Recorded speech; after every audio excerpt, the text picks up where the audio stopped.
Hello my students, हमारा next chapter है security in the contemporary world. Security के ऊपर ये चैप्टर है, बहुत ही इजी है और एक शॉर्ट वीडियो के अंदर ही इसको हम कंप्लीट कर देंगे। बहुत ही शॉर्ट वीडियो होगी। तो स्टार्ट करते हैं सिक्योरिटी से। सिक्योरिटी का मतलब क्या है, सबसे पहले ये पता होना चाहिए। Freedom from threat. अगर हमें कोई भी खतरा है तो उससे क्या हो, आजादी होनी चाहिए हर एक इंडिविजुअल को, ठीक है, हर एक कंट्री को।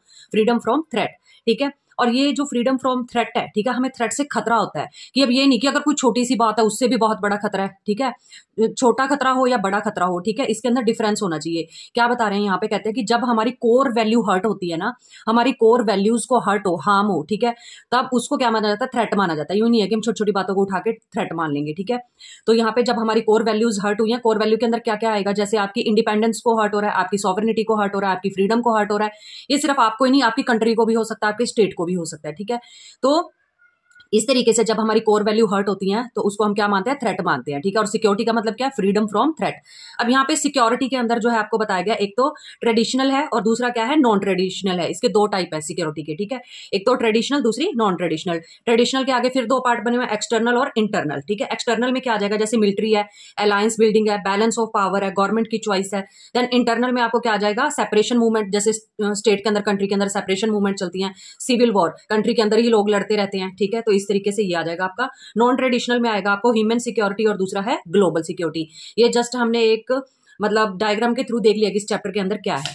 तो नेक्स्ट जो है, देखो यहाँ पे आपको फर्स्ट नंबर पर अब ये बताया गया मिलिट्री थ्रेट। जैसे हमने पढ़ा है कि ट्रेडिशनल के अंदर एक्सटर्नल और इंटरनल आएंगे, तो यही हम रीड करेंगे। यहाँ पे देखो मिलिट्री थ्रेट में क्या आएगा, एंडेंजर्स टू कोर वैल्यू, ठीक है। हमारी आजादी की अगर मान लो हमारे इंडिपेंडेंस को क्या है, मतलब इंडिपेंडेंस है, ठीक है, हमें, और हमारी कोर वैल्यू क्या है, हर्ट हो रही है, कोई अदर कंट्री हमारे ऊपर क्या कर रही है, हमें मतलब हमें अपना कॉलोनी बनाना चाहती है, हम पे अटैक कर रही है, ठीक है। कोई अदर मतलब उस कंट्री की मिलिट्री हम पे क्या करेगी, अटैक कर देगी, तो उससे हमारी कोर वैल्यू क्या होगी, हर्ट होगी, ठीक है। तो इस तरीके से अब यहाँ पे बताया कि जो हमारी गवर्नमेंट के पास फिर आगे तीन चॉइसेस होती हैं रिस्पोंड करने के लिए।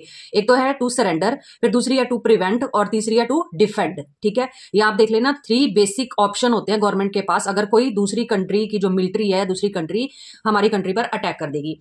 देन इसके बाद आ जाता है basic component of traditional notion. हमारे पास क्या है, बेसिक कंपोनेंट कौन कौन से हैं ट्रेडिशनल नोशन के, ठीक है।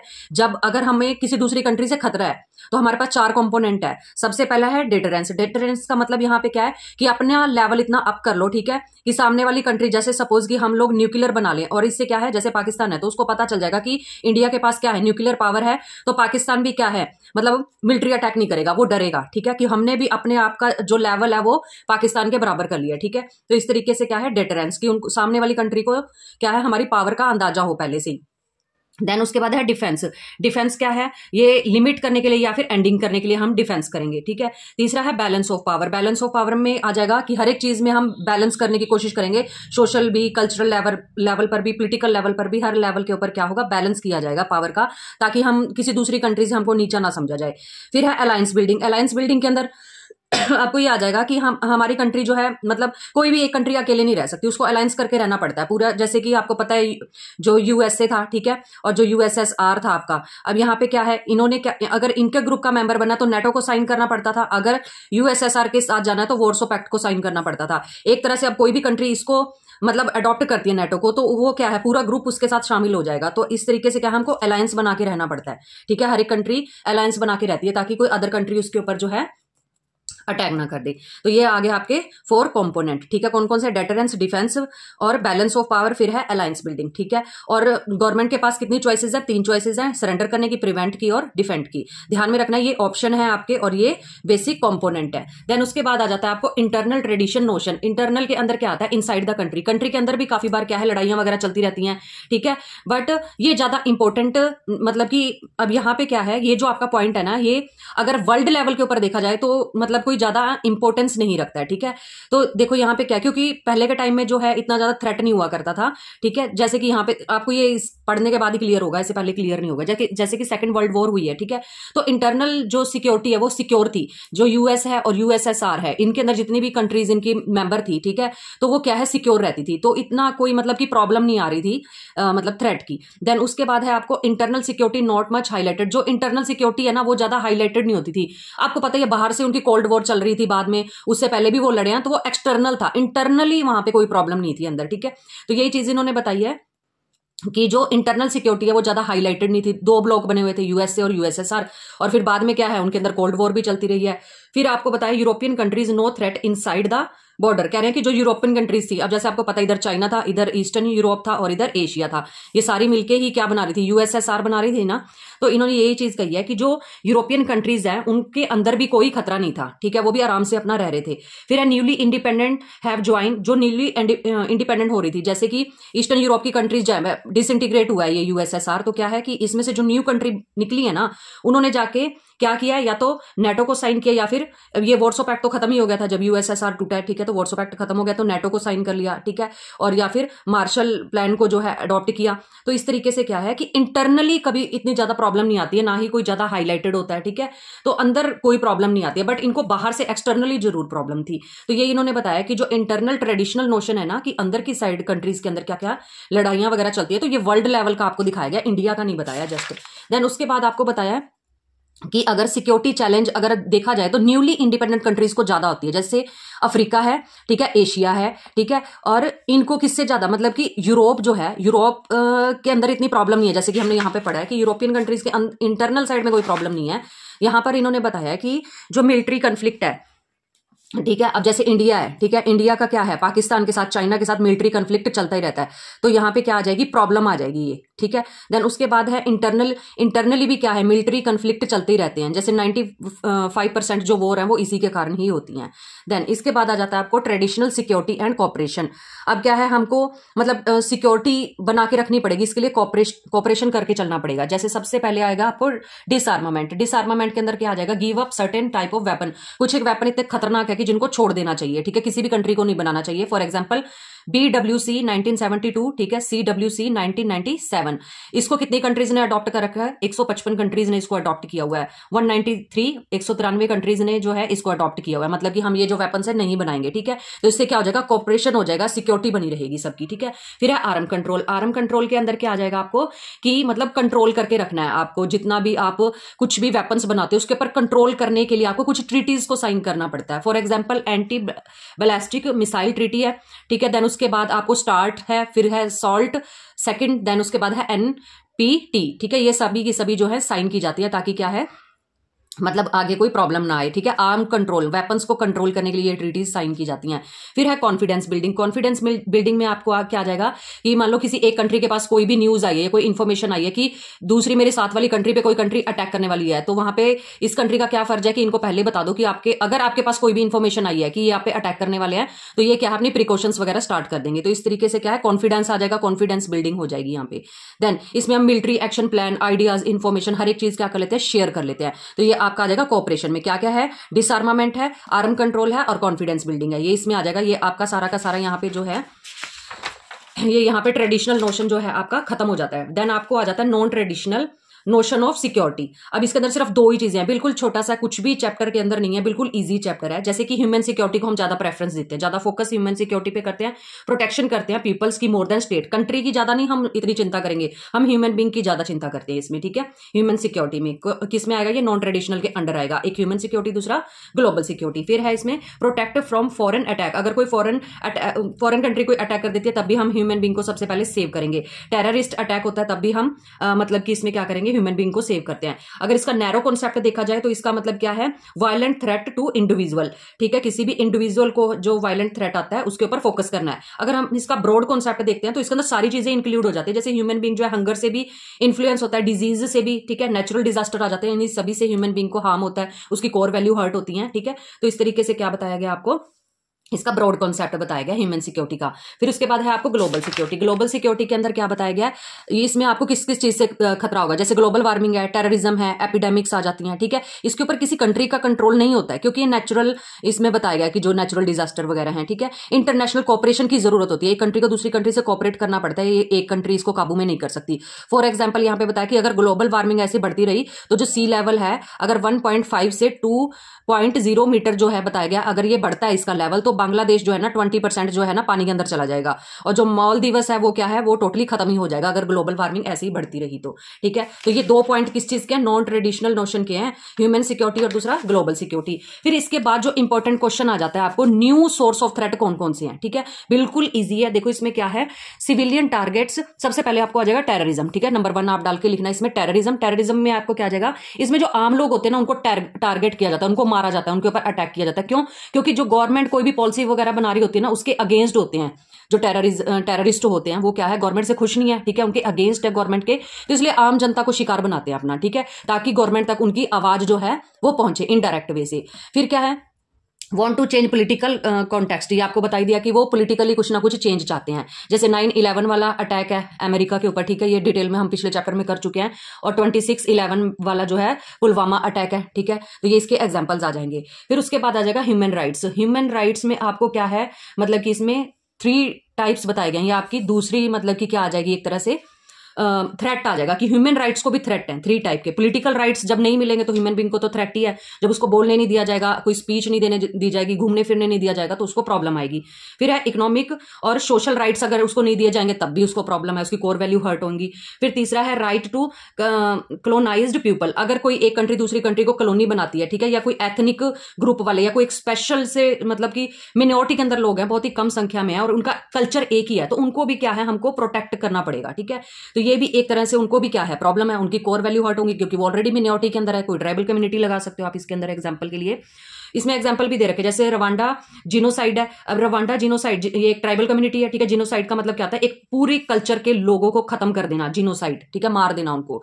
तो रवांडा जिनोसाइड हुआ है। ठीक है, इराक ने किसके ऊपर इन्वेशन हमला किया, कुवैत के ऊपर किया, तो वहां के लोगों को हार्म हुआ है, ह्यूमन बीइंग को हार्म हुआ है वहां पे। ठीक है, तो ह्यूमन राइट्स भी क्या है, न्यू सोर्स ऑफ थ्रेट के अंदर आता है। एक आ गया टेररिज्म, दूसरा आ गया ह्यूमन राइट्स। ठीक है, ये क्वेश्चन ध्यान से कर लेना आप लोग। फिर इसमें है ग्लोबल पॉवर्टी। ग्लोबल पॉवर्टी के अंदर क्या बताया, सोर्स ऑफ इनसिक्योरिटी। ठीक है, कि हमको क्या, पॉवर्टी के कारण हमको इनसिक्योरिटी फील होती है। ठीक है, अगर गरीबी है तो इनसिक्योरिटी ही होगी। इससे क्या होगा, हाई डिस्पैरिटी इन इनकम के अंदर बहुत डिस्पैरिटीज देखने को मिलती है। अगर जो नॉर्दर्न मतलब वेस्टर्न कंट्रीज हैं, ठीक है, साउदर्न लगा ले, तो इनकी इनकम के अंदर बहुत ही ज्यादा डिफरेंस है।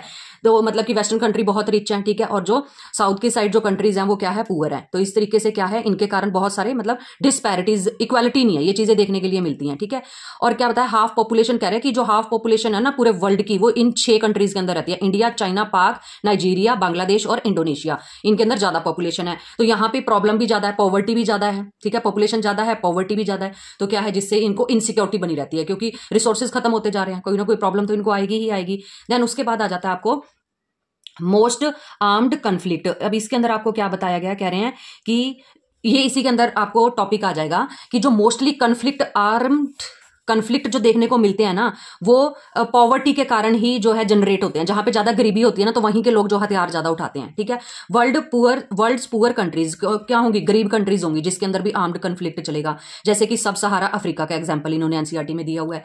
देन इसके बाद आ जाएगा poverty in south large scale. जो साउथ वाली साइड है ना, वहां पे क्या है, ज्यादा लार्ज स्केल के अंदर पॉवर्टी देखने को मिलती है। इसी कारण क्या है, लोग जो है माइग्रेट करते हैं, हमारे यहाँ के लोग जो है फॉरेन में जाते हैं पैसा कमाने के लिए। ठीक है, तो इस तरीके से क्या है, मतलब लोग माइग्रेट करते हैं क्योंकि गरीबी ज्यादा है। फिर उसके बाद आ जाएगा डिफरेंस बिटवीन। अब क्या है, जब एक जगह से लोग दूसरी जगह पे जाते हैं तो उनको अलग अलग नामों से जाना जाता है। जैसे पहला नंबर है आपका माइग्रेंट हो गया, दूसरा आ गया रिफ्यूजीज, तीसरा आएगा इंटरनली डिस्प्लेस।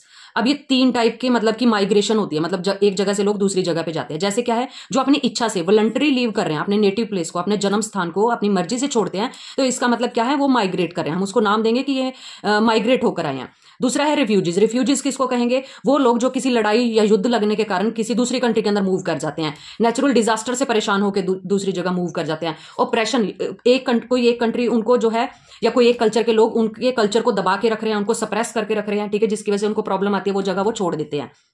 मतलब यहाँ पे तो वो किसी प्रॉब्लम की वजह से जा रहे हैं और यहाँ पर वो वॉलंटरी जा रहे हैं, तो इनको क्या बोलेंगे, रेफ्यूजीज, इनको बोलेंगे माइग्रेंट्स।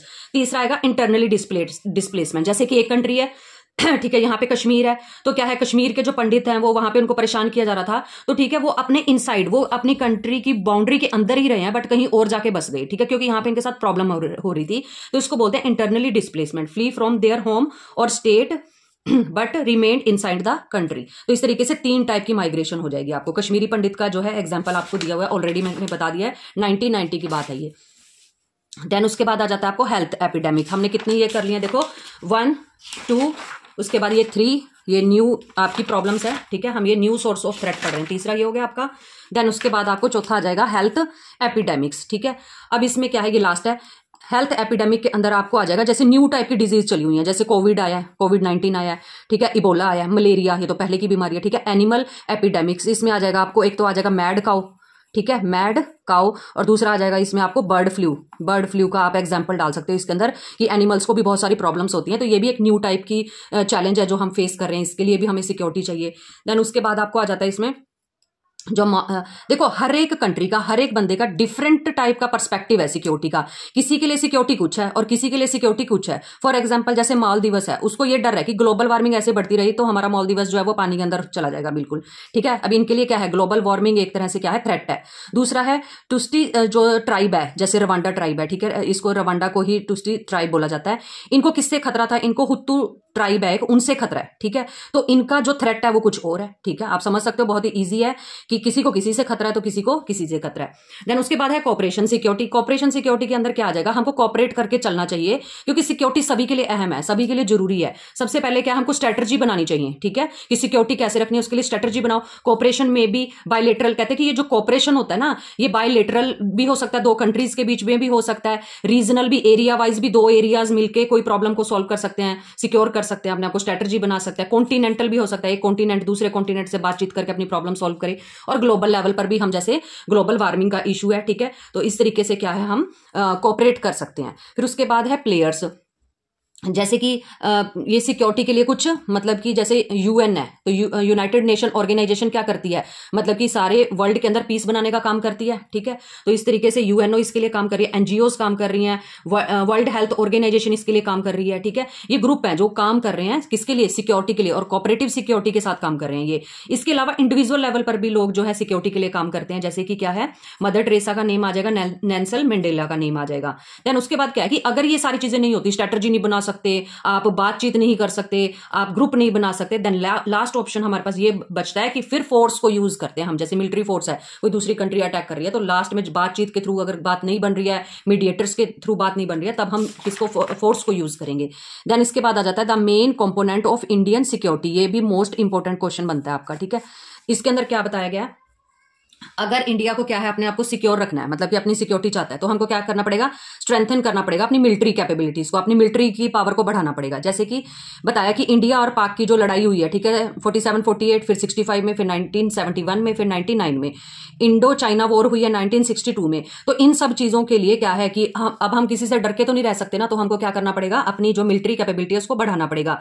इसी के लिए हमने क्या किया था, न्यूक्लियर टेस्ट किया था 74 में, ठीक है, और फिर उसके बाद हमने 1998 में भी क्या किया, न्यूक्लियर टेस्ट किया, ताकि क्या है, हम पाकिस्तान या चाइना जो भी है हमारे नेबर कंट्रीज हैं, हम उनको दिखा सके कि हमारे पास भी पावर है, ठीक है। देन उसके बाद है strengthen international norms and treaties, हमको बहुत सारी ट्रीटीज को भी साइन करना चाहिए, ताकि क्या है, सिक्योरिटी बनी रहे। जैसे कि नैम, हमने यूएस और यूएसएसआर को फॉलो ना करके हमने किसको अडॉप्ट किया था, नैम को, ठीक है, कि हम नैम के साथ जाएंगे, हम किसी को भी सपोर्ट नहीं करते हैं। फिर उसके बाद क्या है, जब यूएन पीस कीपिंग, हमने क्या है, यूनाइटेड नेशन के अंदर भी क्या है, पीस कीपिंग फोर्स भेजी थी अपनी, ठीक है, और यहाँ पे जो है क्या है, इनकी प्रॉब्लम सॉल्व हो जाए, यहाँ पे हमारे लीडर गए थे इनकी बात करवाने के लिए, ठीक है, ताकि ये मतलब आपस में लड़े ना। देन उसके बाद हमने साइन किया हुआ है क्योटो प्रोटोकॉल को। देन उसके बाद हमने क्या किया है, सपोर्टेड एशियन यूनिटी, हमने एशियन अपना ग्रुप भी बना रखा है, ठीक है, उसके अंदर भी हम यूनिटी के साथ रहते हैं एक दूसरे के साथ। देन आपको तीसरे नंबर पर आ जाएगा meeting security challenge with in country. अब कंट्री के अंदर भी बहुत सारे इंडिया में प्रॉब्लम आती है, जैसे कश्मीर का मुद्दा है, ठीक है, पंजाब है, मिजोरम है, तो यहाँ के लोग सेपरेशन मूवमेंट चलाते हैं कि हमको अलग कर दो, हमारी स्टेट को अलग कर दिया जाए, ठीक है। तो बट हम क्या करते हैं, यहाँ पे डेमोक्रेसी है, हमने डेमोक्रेटिक अप्रोच को जो क्या है अडॉप्ट किया है, और हम क्या है, यूनिटी और इंटीग्रिटी के साथ रहते हैं, इसलिए हम इन स्टेट्स को अलग नहीं कर सकते। अभी पंजाबी है थोड़ा थोड़ा बीच में। देन उसके बाद है डेवलपमेंट ऑफ इंडियन इकोनॉमी, ठीक है, इरेडिकेट पॉवर्टी, हमको क्या है, इंडिया की इकोनॉमी को बढ़ाना होगा, इरेडिकेट खत्म करना होगा, किस चीज को, पॉवर्टी को। यहाँ पे इन्होंने बताया कि पार्शली सक्सीड, कह रहे हैं कि हम इस चीज में मतलब थोड़ा थोड़ा इकोनॉमिकली हम ग्रो कर रहे हैं, बट हम कंप्लीट वे के अंदर ग्रो नहीं कर पाए हैं, ठीक है। Economic growth with human development, अगर हम इकोनॉमिक ग्रोथ कर रहे हैं ना, तो ह्यूमन डेवलपमेंट के बारे में भी सोचें। ये नहीं है कि हम सारा एनवायरमेंट खराब करके ह्यूमन के ऊपर ध्यान ही ना दें, उनको सांस लेने में प्रॉब्लम आ रही है और बहुत सारी डिजीज फैल रही है, तो ह्यूमन डेवलपमेंट भी साथ साथ होनी चाहिए, किसके, इकोनॉमिक ग्रोथ के। We have made effort, but issues still exist. क्या कह रहे हैं कि हम बहुत सारे एफर्ट्स कर रहे हैं कि इकोनॉमी को ग्रो करें और गरीबी खत्म कर दें अपनी कंट्री से जड़ से, बट फिर भी हमारे को बहुत सारे इश्यूज जो हैं फेस करने पड़ रहे हैं। तो थैंक यू सो मच। बहुत ही इजी वे के अंदर, शॉर्ट वे में ये एक ही वीडियो के अंदर चैप्टर जो है कंप्लीट किया गया। कुछ भी नहीं है इसके अंदर, मैं आपको फिर से एक बार बता रही हूँ। ये एक तो सिक्योरिटी याद कर लेना, दूसरा है सिक्योरिटी आगे फिर आपको 2 टाइप्स में डिवाइड कर देना, ट्रेडिशनल और नॉन ट्रेडिशनल। फिर एक्सटर्नल, इंटरनल आ जाएगा इसमें ह्यूमन सिक्योरिटी और ग्लोबल सिक्योरिटी आ जाएगा। फिर ये जो इसके 4 पॉइंट है फिर ये स्टार्ट हो जाते हैं मिलिट्री वाले, ठीक है। फिर इसके ऑप्शन आ जाएंगे 3 बताए हैं और कंपोनेंट मैंने आपको 4 बताए हैं। फिर आपको इंटरनल ट्रेडिशन में आ जाएगा यहाँ पे कि अगर वर्ल्ड लेवल पे देखा जाए तो इंटरनली कोई प्रॉब्लम नहीं आती है, ठीक है। फिर हमने अफ्रीका और एशिया में देखा है, इसके अंदर हमें प्रॉब्लम आती है, इंटरनली हमें प्रॉब्लम आ रही है क्योंकि हम उस टाइम पे अंडर डेवलप्ड थे, अभी हम डेवलपिंग कंट्रीज हैं, ठीक है। तो हमें ज्यादा प्रॉब्लम आती है इंटरनल लेवल पर, ठीक है, क्योंकि कभी कोई ग्रुप उठ के आ रहा है, कभी कोई ग्रुप उठ के आ रहा है कि हमें अलग कर दो, इस तरीके से। फिर ट्रेडिशनल सिक्योरिटी में कोऑपरेशन भी हम कर सकते हैं, तो इसके 3 टाइप आपको बताएं कि कोऑपरेशन कैसे कर सकते हैं। फिर नॉन ट्रेडिशनल स्टार्ट हो जाता है, ठीक है, इसमें सिर्फ 2 ही पॉइंट है, ह्यूमन सिक्योरिटी और ग्लोबल सिक्योरिटी। देन इसके बाद हमने पढ़ा है, ये आपको इंपॉर्टेंट है, the new source of threat, ठीक है। टेररिज्म है, ह्यूमन राइट्स को प्रॉब्लम है और ग्लोबल पॉवर्टी बहुत ज्यादा है, ठीक है। देन इसके बाद आपको हेल्थ एपिडेमिक है, ठीक है। फिर इसके बाद क्या होता है, आपको कोऑपरेटिव सिक्योरिटी, कोऑपरेट करके चलना चाहिए कि सिक्योरिटी जो है मतलब कि बनी रहे, ठीक है। हम बहुत सारे जो हैं स्ट्रेटजीज को यूज करते हैं, अगर नहीं यूज होती तो लास्ट में फोर्स को यूज करते हैं। फिर जो है इंडिया को क्या करना चाहिए, उसकी सिक्योरिटी बनी रहे, ठीक है। तो इसमें भी काफी सारे आपके पॉइंट आ गए, जैसे स्ट्रेंथ करना चाहिए मिलिट्री को। फिर न्यूक्लियर टेस्ट हमने किए हैं। देन उसके बाद क्या है, स्ट्रेंथन, हमने बहुत सारी ट्रीटीज को साइन किया गया है, ठीक है। देन उसके बाद बहुत सारे चैलेंज हैं इंडिया के इंटरनल साइड भी, बहुत सारी स्टेट्स कहती हैं हमको अलग कर दो, तो हमको उनको भी साथ लेके चलते हैं क्योंकि डेमोक्रेसी को अडॉप्ट किया हुआ है। फिर हम इकोनॉमी के साथ साथ इरेडिकेट कर रहे हैं किस चीज को, पॉवर्टी को भी। तो इसी तरीके से आपका ये जो चैप्टर है ये यहाँ पे खत्म होता है। Thank you so much for watching.